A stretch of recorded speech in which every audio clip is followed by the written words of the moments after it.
We are live. Hello. Welcome to the Storyboard, your nurture sequence. We got myself, Maria Goodels, and the wonderful Sally Savasco. So, everyone, get your paper and pen out and get ready to party. I'm going to play some music to cheer you up for Christmas. It's not Christmas music, though.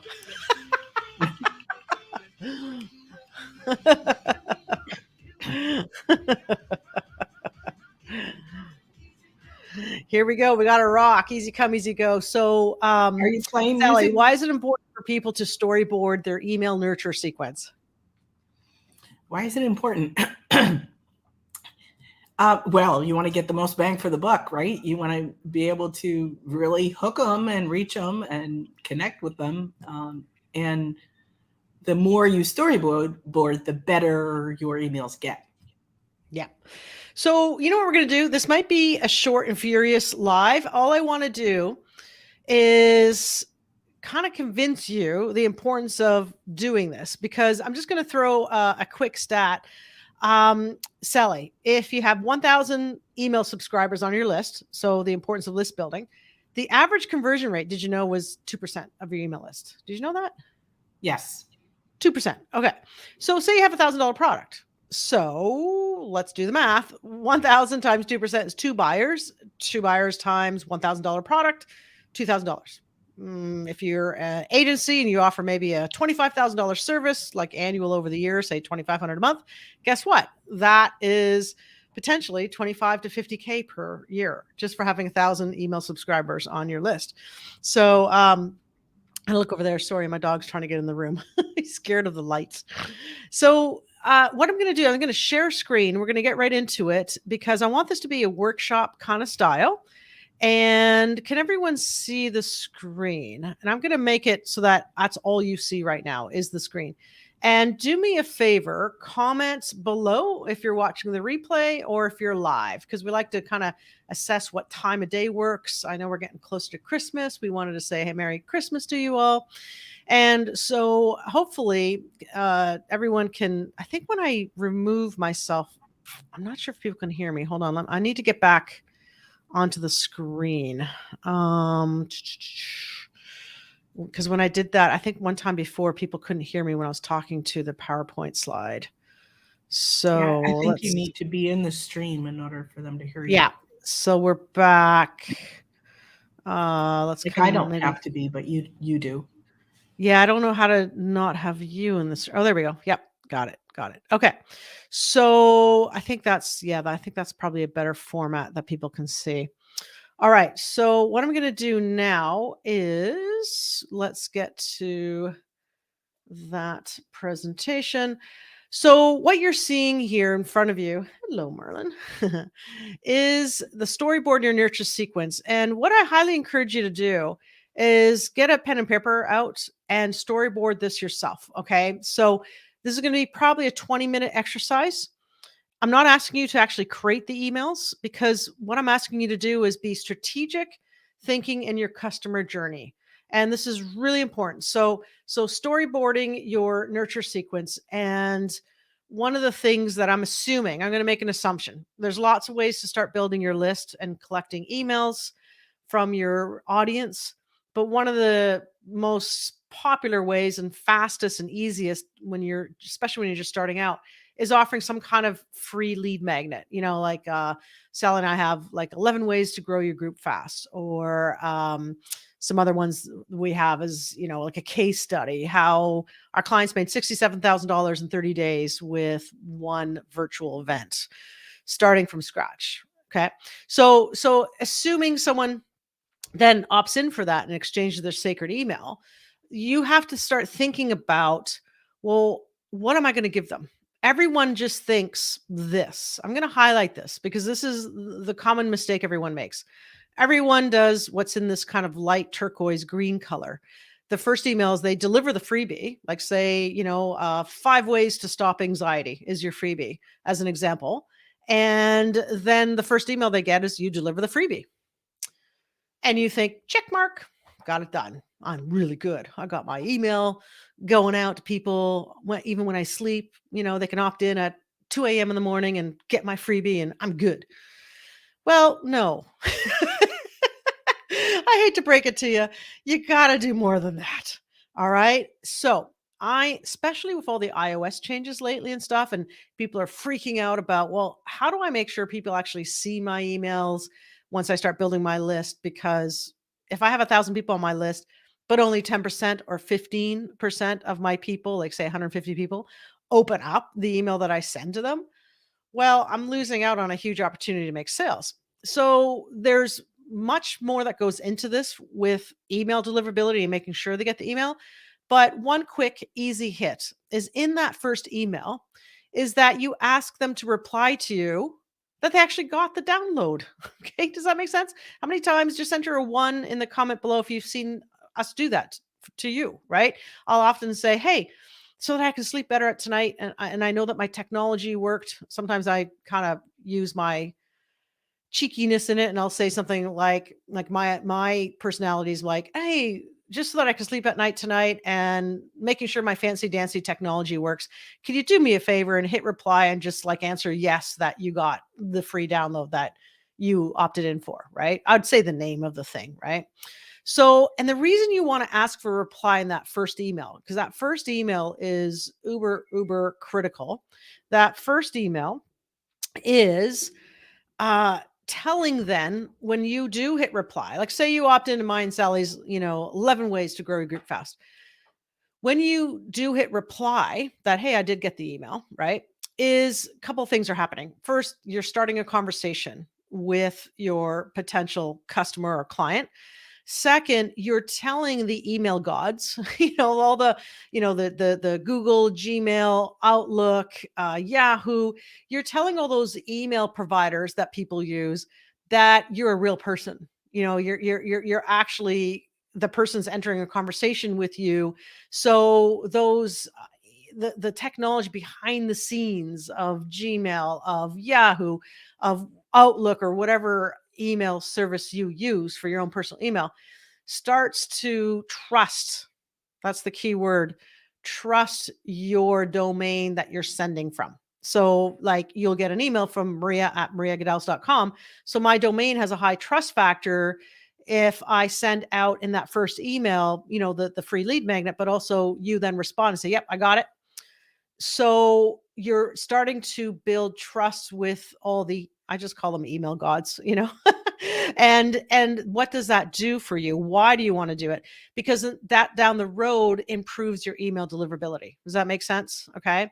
So we often do that for our clients as well. Sometimes it's in the second email that we do the reply, like literally send an email an hour later and say, hey, just making sure you got this, please let me know. So that's your first email. And when I say storyboard, just all you need to do is make this email short and sweet. A lot of people say write a whole story in that first email, make it really long and stuff. But honestly, and what to expect from you, I think it's more important to get a reply. And Sally, I know, okay, Sally's not on the live right here in the stream, but one of the things that through all of our studies of emails and stuff is you know, uh, sometimes a short and sweet email with like one sentence, two sentences, three sentences tends to get opened more, you know, and when people then see such a short couple sentences, they see your call to action to reply, right? So they're more likely then to reply. Versus if I had a long story in there about my origin story and who I am and what to expect on the next coming emails, that's probably like a 7 paragraph or more long email. Not everyone is going to read that long email, and not everyone then is going to see that call to action. Hey, can you reply here to let me know you got this? So that's why I highly encourage, for in the future to improve your email deliverability. And again, you want to do that so that you increase your profits and you have happy profits in your business and your life. That's what you want to do. Now, email two, and you can write this down. If you prefer a timeline or like a true storyboard in Canva, then do it that way. But I just want to give you the real meat and potatoes right now in this training so that this will help you kind of get started. Okay. Email two, this is where you connect with character. Okay. What do I mean by that? I'm going to give you some examples that you can use. All right. So here's where like the most powerful currency with your potential audience is the bond that you create. So I'm just going to do this so you can kind of see my face here. Let me kind of take this off of the stream, remove from stream. Okay. So one of the things you want to do is bond with your ideal customer, right? And how can we do that? Well, through stories. You know, that old saying, stories tell, facts. Stories sell, facts tell. Let me repeat that because it's very powerful. Stories sell, facts tell. And even in everything you do, like Sally and I have a video content club. And Sally, if you want to include the link to that, where you can try it out for even just $1, you know, and monthly we meet twice a month to plan, record, and post your short video content for the entire month, right? So, but guess what? We also teach there is to have some videos that have stories in it. Because again, stories sell, facts tell. So this is an easy way to create that powerful bond with your potential client is through a story, and then that's kind of connecting with character. So it's often referred to as like the origin story. You may have heard, you know, that in a marketing term, like, what's your origin story? Like, why did you start this business? Like, why did you become a coach? Maybe you're a life coach. Why did you become a life coach? Maybe you're an anxiety coach, helping people get over anxiety. Maybe you're a marketing coach like me and Sally. Maybe you're your business coach. So why did you get into that? So sort of a secret story or behind the scenes about why you first started your brand and why. And the reason why, again, I'm saying to get a pen and paper out and kind of think about this strategically and write it out is because you probably have 10 different stories in your life, right? So what story makes the most sense? Well, you want to think about also who your target audience is, right? So say so I'm going to give you an example of a story that I could use, right? So say if my target audience is, say I'm selling a product about freelancing, how to make an extra $5,000 a month as a freelancer, whether it be copywriter, a writer, videographer, social media manager. So my target audience may very well be people in their late 40s, 50s, thinking about retiring or just thinking about adding an additional revenue stream, not a huge revenue stream because they're working full time, but a revenue stream that then when they retire, say they plan to retire at 55, that then they could be an entrepreneur that they've always dreamed of and have this kind of freelance business that's making them an extra 5K, 10K a month, right? And work on their own hours whenever they want. So what I would do is talk about my example of how when I quit my job at Computer Sciences Corporation, which is like a Fortune 500 company, and I worked for them for a while when I lived in the United States. And so I would talk about, and they would put me up like in penthouses, like in Philadelphia or Chicago, whatever. And we'd have these Fortune 500 clients, like, you know, what was it? Not Imperial. That's the company my dad worked for. I mean, Shell Canada, Amoco. That's what it was in Chicago, Amoco. And in Philadelphia, it was another big company, but they put me up in like a penthouse, and they flew me in Monday to Thursday to Philadelphia from where I lived. I was living in California at the time.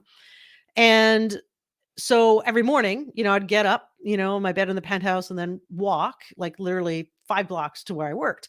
And I lived in the highest, kind of one of the wealthiest, you know, zip codes in the United States. It's called Rittenhouse Square, very posh area. So I would, and again, I'm getting to know my customer, right? Because maybe I'm going after customers, people that are making 80,000 a year salary or higher, who probably professional, you know, probably have a degree and now working. I'm giving this example, right? If this were my avatar. And so I would talk about the story about, hey, I was walking down Rittenhouse Square at 8:08 a.m. on my way to my job. I was excited because I was expecting a promotion today. It was a gusty wind blowing my scarf away as I strolled through Rittenhouse Square in Philadelphia. One of the 5 original squares planned by city founder William Penn in the late 17th century. Rittenhouse Square is the heart of Center City's most expensive and exclusive neighborhood. How in the world did I end up living in a penthouse suite, living the luxe life, a penthouse with a massive and swanky rooftop terrace that looks over Rittenhouse Square in the city of Philadelphia? Now, this is an example. I probably wouldn't have Rittenhouse Square so many times in this email, but then I would continue the email. See how I started off with a story and I was very specific. I was walking down Rittenhouse Square at 8:08 a.m. It was a gusty wind blowing my scarf away. It's almost like when you get a book, right? And you read the open up to the first chapter and the first paragraph. It's always hooking you in, right? So I'm starting with a story, but I'm also going to relate it to them because where the story goes, and this isn't going to be an hour training, at least I hope not, Sally. But what I'm going to lead them to then is how I was expecting this promotion that day. I walk in, meet with my partner, and then my partner says, "We can't give you the promotion this year, Maria, because the client complained that you were on your Friday lunch hour taking singing lessons." Yes. And this is a true story, by the way. And I was so mad that I quit. I just quit. Done. Done. I'm done.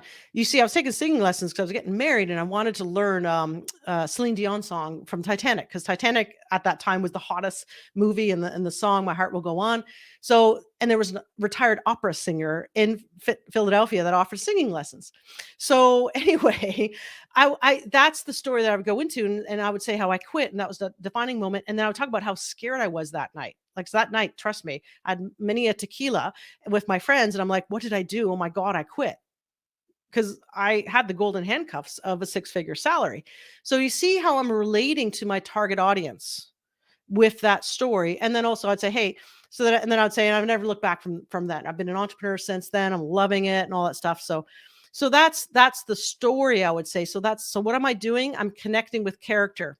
You know, the hero's journey, right? Like I always dreamed of having and starting some kind of side hustle or be an entrepreneur. And it was this defining moment that happened. And so I don't really have a rags to riches story, but this story still is relatable to a lot of people. Does that make sense? And then what you can further do is insert a photo of you, and you could even say, "Hey, see that smiling person in the image? That's me." You know. So again, you're bonding through character. Another story that I've worked on with one of our clients, Karina, she never talked about it, and when I heard her origin story about why she started her own e-com business that made her $1 million. I was like floored. And I'm like, oh my God, you have to tell people this. You have to put this in a video on your Facebook Live. You got to link over to that and you got to tell them this. And her story was like somewhat similar. She walked in expecting a raise and she was a software programmer. And that day they fired a whole bunch of people. You know, they laid off all these people and she was walked out by a security guard with her box. So she got in the car and she was crying. Oh my God, what did I do? Started driving home and halfway home, she pulled over side of the road as if a message from God came to her. And all of a sudden she's like this sense of peace came upon her and she's like, oh my gosh, now I can finally start that boutique store I've always dreamed of. Right. And then, you know, that was before. And then the after the hero's journey is she now has made over $1 million with her boutique store. Now she teaches other people how to do boutique store. So you see how that makes sense, that story to her avatar, right? A lot of times her avatars are, whether it be software programmers or people generally who are working, typically females as well. So does that all make sense? Can you comment? I'm just going to look in the comments here. Hey, Condi, how are you? And just enter 1 if that makes sense. Hey, Lizzie, I see Lizzie there. I'm going to actually open up my Perrier. I got a orange Perrier. See, I'm stocking up for Christmas here.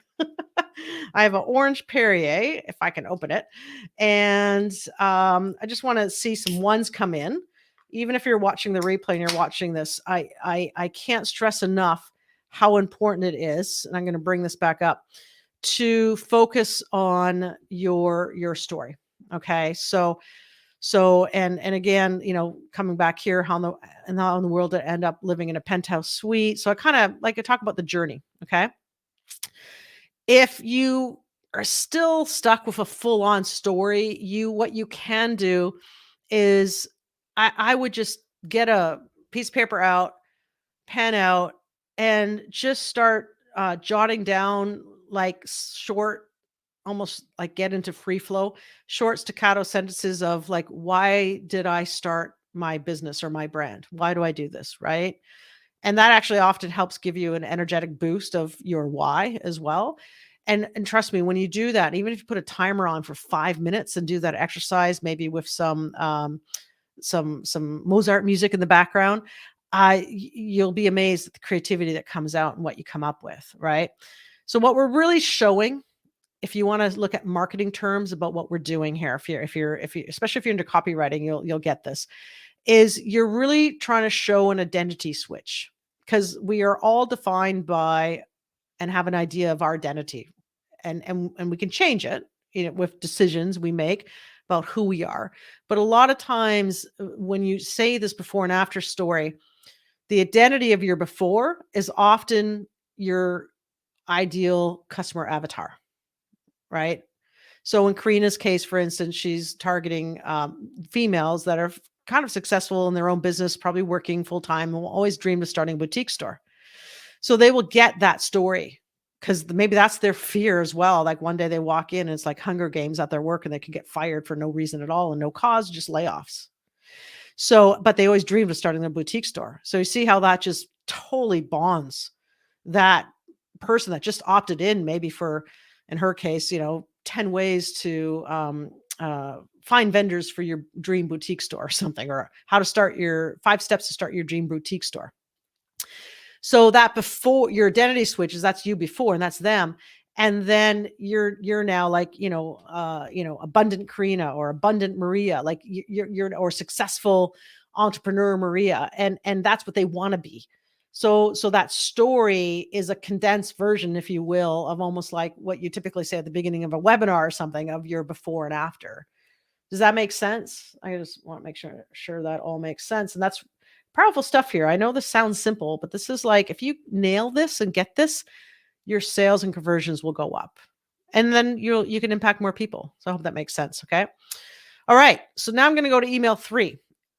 And by the way, I suggest you send these out daily. Okay. I kind of get a little more aggressive when it comes to email marketing. So I would actually send email 1 and email 2 on the same day. I just would, right? Because this is really deliver your freebie and reply. So you're not really connecting fully yet. Okay. So connect with characters is email 2. I would actually just send that like an hour later. Okay. Now, email 3 is authority. Can I talk? Authority, credibility. Okay. Now, if you're just starting out and you don't have this yet, like what I highly recommend that you do for email 3, and these emails are always the best emails to send. And Condi, look, you're here. Is some kind of social proof or case study, right? So, for instance, with the product boss, one of either the second or third email in their nurture sequence, once they opt into the freebie, was like, when I was strategizing this out with them, I was like, okay, well, now in their case, they have a podcast, a very successful podcast. So I was like, okay, what are your top 3 downloaded episodes? And they told me what it was, and said, okay, that's your email. Your email, the subject line is going to say, I said something like, our top 3 downloaded episodes of the podcast episodes, right? And then it's a short and sweet email, say, hey, did you know? And then there's a link to each of the episodes. So that builds instant authority, credibility. Like, ooh, they have a podcast. And then guess what it also does? It actually connects with character, because then they start consuming more of their stuff. And the more, the sort of this thing called a 5-hour rule. If you could get a potential lead that opted into your freebie to consume 5 hours of your stuff over a given period of time, whether it's through a challenge, whether it's through 3 months of doing lives, podcasts, etc., and they occasionally listen to your stuff, they are like 90% more likely to buy. Okay. And look, I just gave that example if you happen to have a podcast. If you don't, just use case studies. Like we could have, did you hear about Condi? And how Condi have it on my board over there. I written down the exact words that Condi said to me on one of our coaching calls.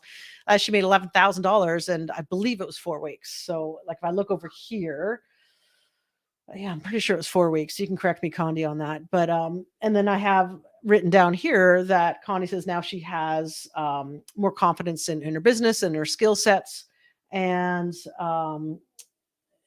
loves the process of building up her community. So that would be my subject line. Do you hear about Condi? And then I would talk about that. So what does that do? Again, it builds up authority and credibility. It's like you can kind of check mark that off. Authority, credibility, done.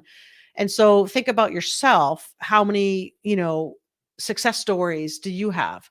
or case studies. And if you have a link to a video where maybe you've interviewed that person, whether it be a 2-minute video where they send it to you, or whether you're on a 20-minute Zoom call talking to the person about their before and after, you could then link over there. But make sure, in case some people don't click and watch the video, make sure you summarize what the success story is in the email as well.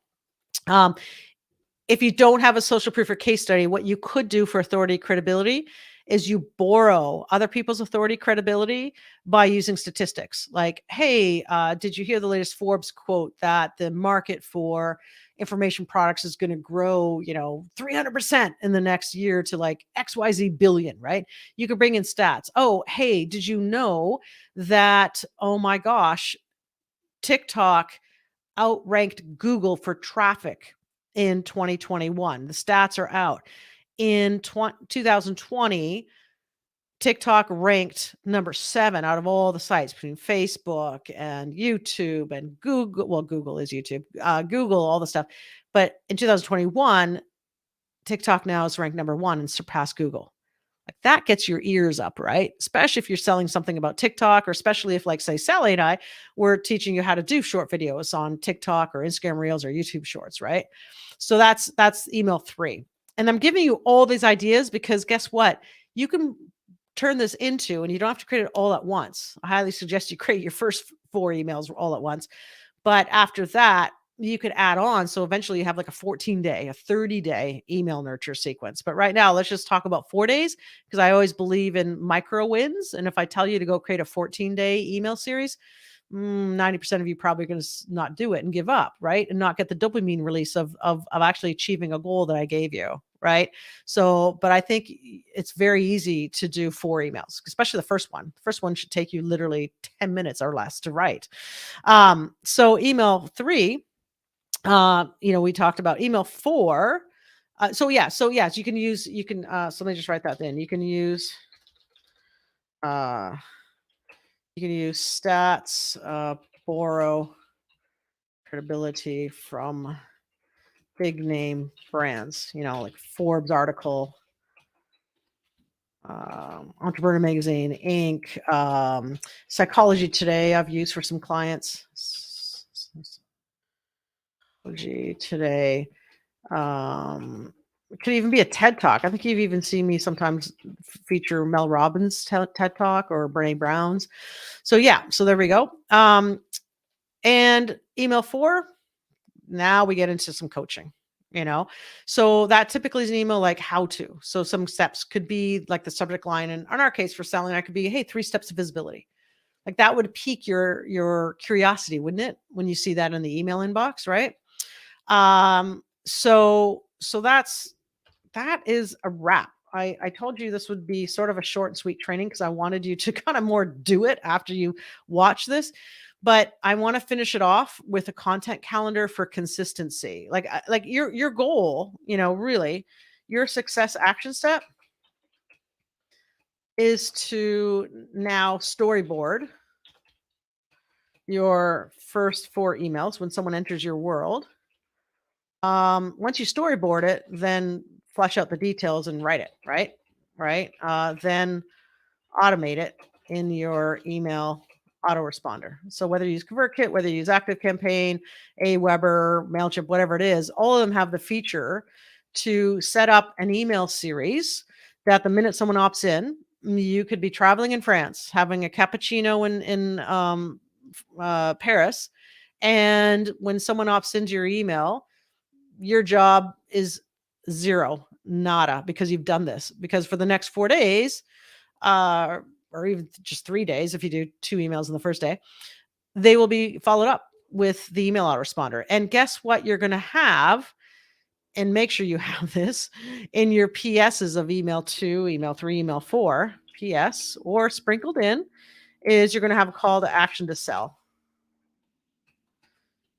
your offer, whatever it is that you're selling, right? Everyone's different, so I'm not going to give you a specific example here, but about the thing in the penthouse, say my whole genre right now, not genre, that's not the right word, but my whole objective of the email campaign series is for you to book a call.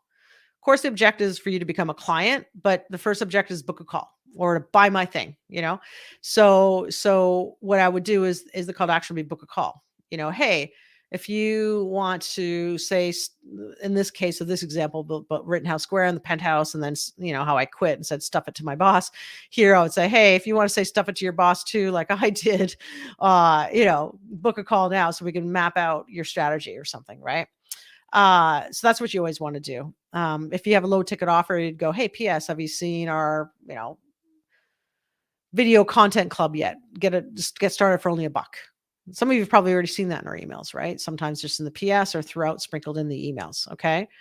Talk about Condi, then I would say, well, naturally you want to get in. Well, I wouldn't say naturally, but I would kind of write something in here saying, hey, if you want to be our next case study, all you have to do to get started is, maybe I'm even say hit reply, and I'll send you all the details about our social sales accelerator program where we help you build a 100K audience, right?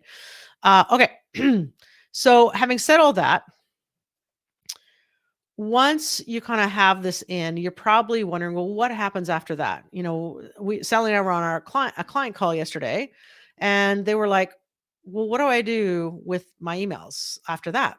And here's something easy that I would suggest to start out with if you're not doing this already to get consistent is just commit. I want you to commit to something that is achievable. I don't want you to say, I'm going to email 7 days a week. And then you get frustrated and give up because by your third week, you're like, this is too hard. Oh my God. I just can't keep up with this. So what if you could commit to 2 or 3 emails a week? And here's how easy peasy that can be. Well, say if you had podcasts, first of all, then it's pretty simple. Whatever day, like the product boss example, every Thursday they drop their podcast. So boom, every Thursday is an email to the podcast episode, right? Or maybe you have a weekly live. Like Sally and I tend to go live weekly, typically Wednesdays, sometimes Fridays. So that day, and even potentially the day before, we actually have a reason why to email about our lives, right?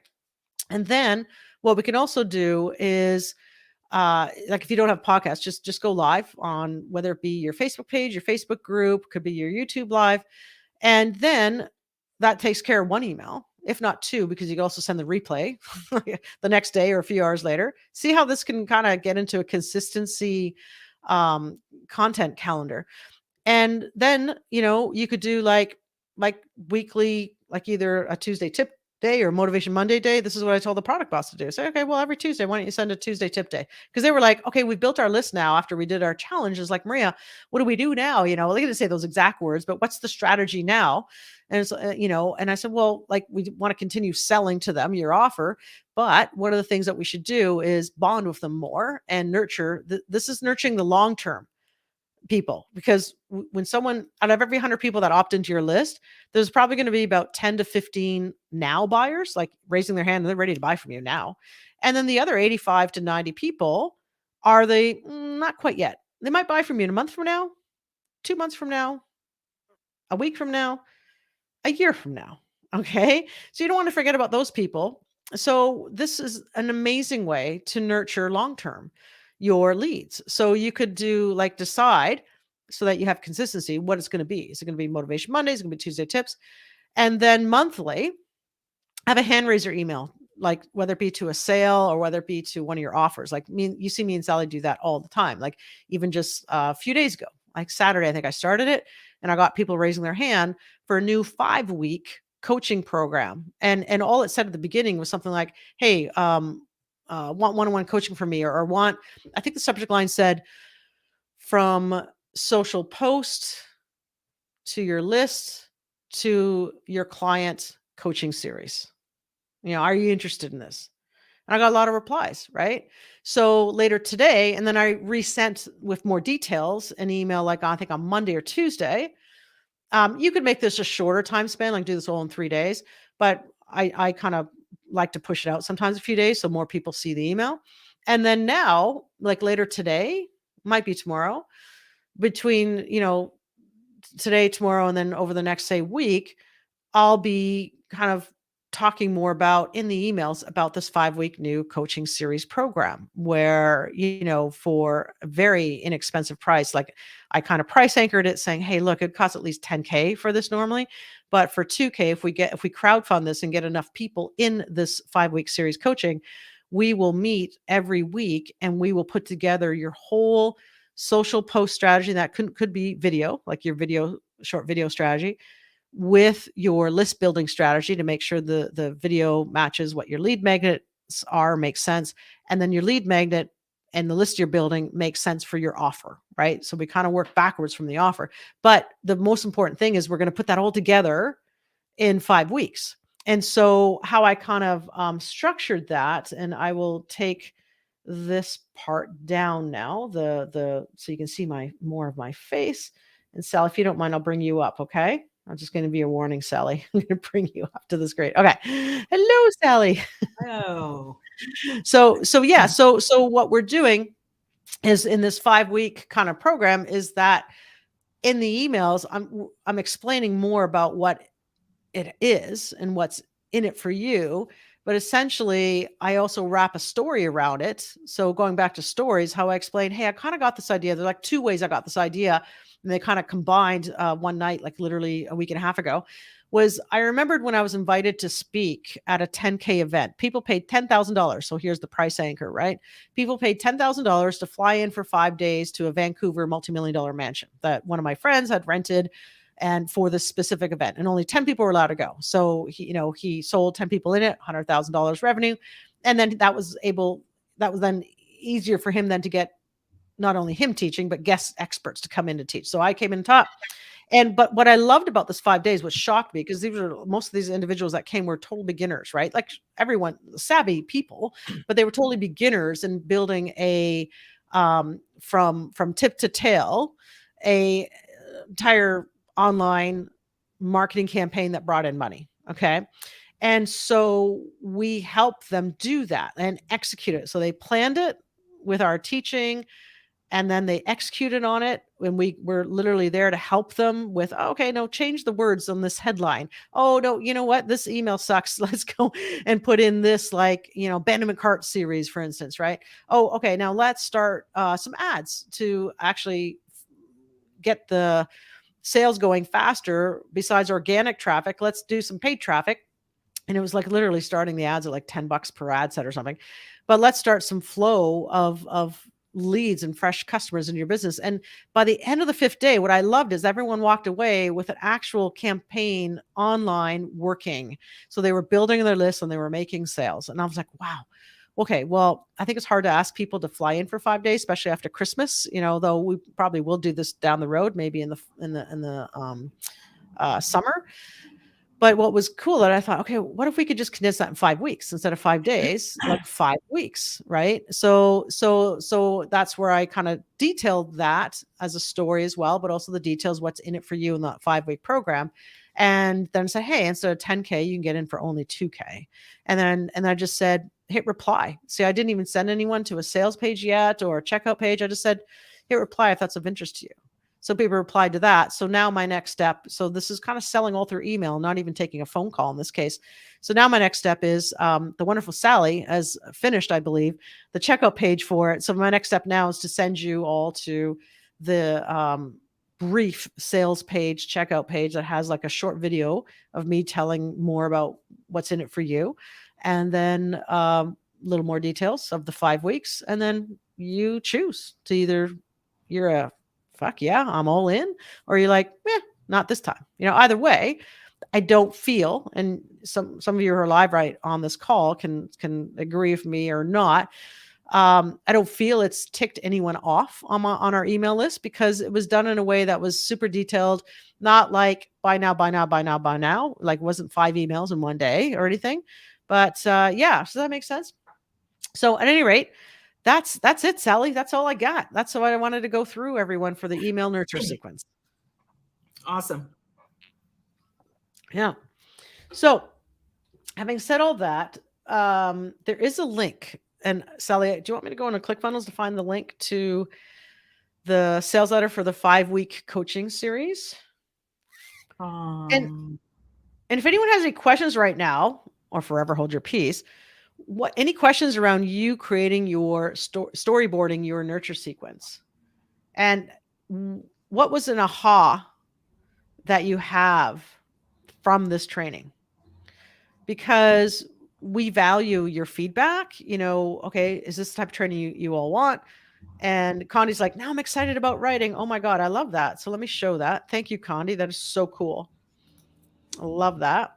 And I see Stephanie's here. Awesome. And I see Lizzie is here. Awesome. There's Lizzie. Hello. And so one of the things that I can do as well is you're finding it, eh, Sally, the link? I posted it already. Oh my God. Smart, smart, smart. There we go.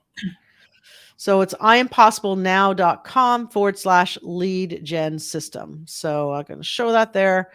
www.impossiblenow.com/lead gen system. So thank you, Sally, for doing that. Sure. Yeah. All right. So I always like to end this with a commitment from you that you actually do the work. Because you can have a dopamine release of watching this training. Go, oh, that's cool. I'm excited. But I just want you to enter I commit in the comments that you're actually going to do this. Because otherwise, no more lives for you. And while we're here, just a quick thing. Are you all ready for Christmas, everyone? Sally, you ready for Christmas? Almost. I mean, I already had a big Christmas celebration up in Maine, but almost there. I get a little tiny tree that sits on a table, and I didn't get the tree yet. So we set up a tree for my mom just the other day, and then this morning this morning I went and did a bit more shopping, got some fresh spinach and feta cheese and pine nuts for this fabulous salad I'm going to make. That's my duty this year, is to make the salad. So make the salad. Cool. Yeah. I'm going to make Chef Jean-Pierre's pork tenderloin with a nice red wine reduction sauce. Oh my God, that sounds amazing. Yay. All right, everyone. Listen, love and light to you. Talk to you later. Bye.